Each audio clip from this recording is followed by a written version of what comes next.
I've been attached with the feeling of waking up with you by my side.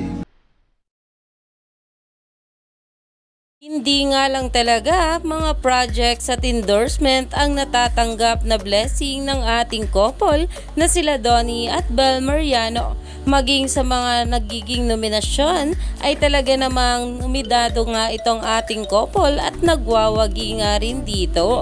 At ngayon nga guys, ito na nga muli ang pag-uusapan natin dahil ayon nga guys dito, JMA 2025 Female Artist of the Year ay nominado nga itong ating Bel Mariano dito. At siya nga lang ang nag-iisa na Pilipina artist at puro Korean nga rin dito ang mga nominado. Kaya naman sobrang saya nga na maraming bablis patungkol dito.